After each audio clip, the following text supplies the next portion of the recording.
Okay, welcome to the second video on bacon, cooking, grilling. And I'm going to do an Instant Pot roast today. And first of all, I've got some salt and pepper here. I've got about 1 teaspoon of salt, 3/4 teaspoon of black pepper. I'm just going to coat the meat. I've got about a 2.5 pound of boneless beef shoulder roast. So I'm just going to coat this with salt and pepper, kind of do like a rub like I was doing grilling. Just rub the salt and the pepper all over it. And I trimmed off most of the excess fat that I could, and there's some here, but I don't want to cut into the meat too much. It'll give it a little more flavor with some of the fat in here, but basically just want to rub the whole meat like barbecue. I've got the, I'm going to turn the Instant Pot 8-quart Viva on to saute, and then we're going to, I've got 2 tablespoons of olive oil in the pot. Once that heats up a little bit, I'm going to put the beef in and then brown each side, including the edges, just to seal in the flavor. Okay, so we're going to go ahead and put the roast in the Instant Pot here, and it sounds like it's just about ready. Could have used probably just a few more minutes to heat up, or another minute or so to heat up. And also to eventually, a couple of the other ingredients I'm going to use in the mix is going to be 1 teaspoon of garlic powder, 2 teaspoons onion powder, but I'll put that in a little bit later. But basically we're going to saute the meat right now and get it brown on every part of it. And then I'm going to deglaze the pan with some red wine. I've got some, using a cup of Pinot Noir red wine. Pretty good for cooking. Gives the beef a little bit of flavor too.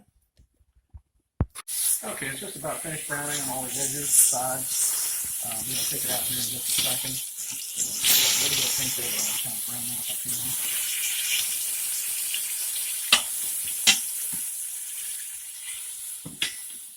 can. I think we're pretty good. I'm going to take it out, put it on a plate for right now.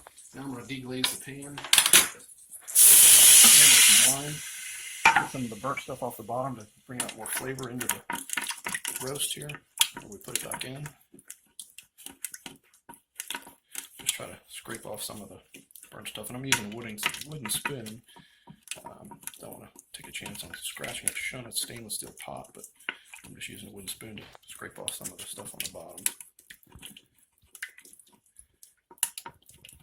And once I get most of the burnt parts off of the pot, I'm going to go ahead and put the beef back in.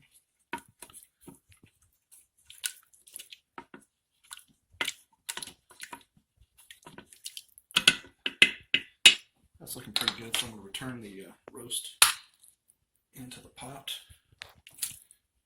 Now I'm going to go ahead and coat it with my garlic powder, 1 teaspoon garlic powder, 2 teaspoons onion. Just go ahead and put that in there. You can use fresh garlic or fresh onions too, but I just here to go ahead and use the powder. And I'm putting in 1 quart of beef broth.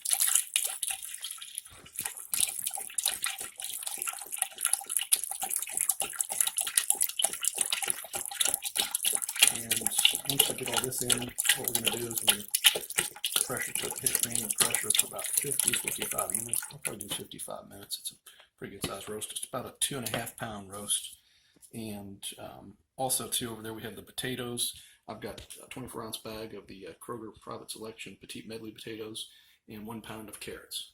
So we'll put those in after a while, but we're going to go ahead and seal it here.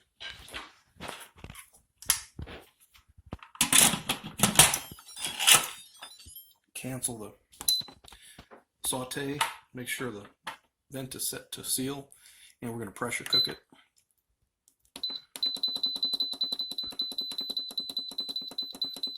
For 55 minutes.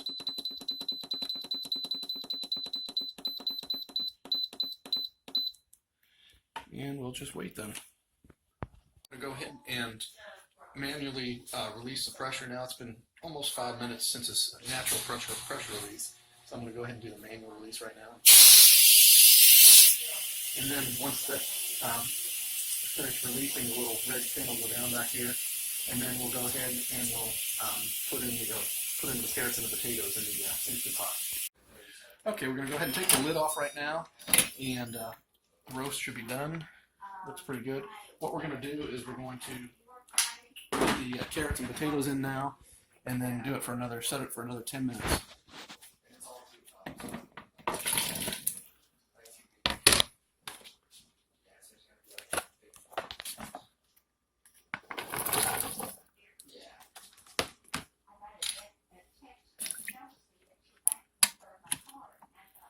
roast looks pretty good.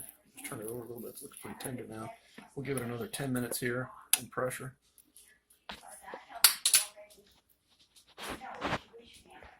So we'll go ahead and we'll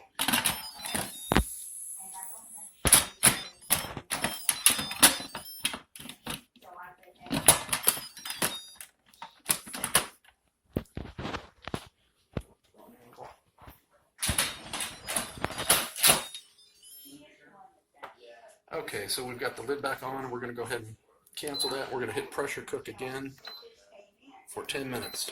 Lower the time down to 10 minutes.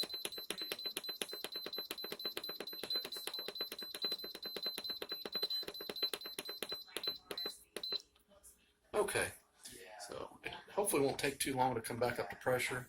Now that the lid's sealed and back on, since it's still, broth should still be hot in there. Alright, we had the carrots and potatoes in there for 10 minutes after the meat was already cooked. So now I'm just going to go ahead and do a manual release on the pressure. And then we got to turn on the saute button, and we'll bring the liquid up to temperature, get a little bit hotter so I can put some cornstarch in it to thicken it up. Okay, got the roast out. I'm just leaving the carrots and potatoes in there right now. And I'm going to turn it on to saute, and we'll let it heat up. And I want to go ahead and take some of this broth and put it in a Pyrex measuring cup. And then I'm going to thicken up with some cornstarch. I'm probably going to use about 2 tablespoons of cornstarch to help get this thickened, since I use a quart of beef broth.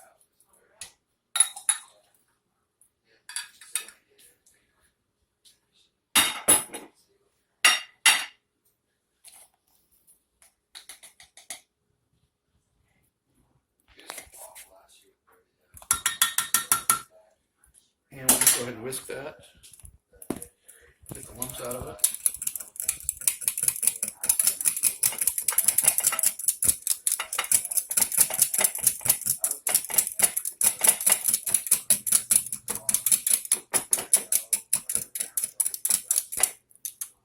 And I'll pour it back in here, and it's on saute now, so it should start boiling here. Got a little lump left over there. Okay, I'm just going to go ahead and let the roast sit here for right now before I go ahead and shred it. I'm just going to tempt it with oil over top of it, and we'll just let that rest a little bit while we're waiting on the vegetables to, the broth to thicken up, I should say.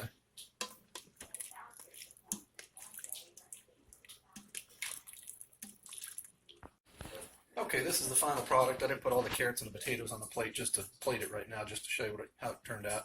The potatoes and carrots are really tender after just pressure cooking them for the last 10 minutes. But they came out really nicely, and I'll just drizzle some of the gravy over top of it now to moisten the meat. And we do have some more meat too. I haven't shredded it all, but I just want to do this for the purpose of showing you what it looks like. And I've sprinkled a little bit of parsley flakes on the end there. Thanks again, and we'll film some more videos coming up here soon.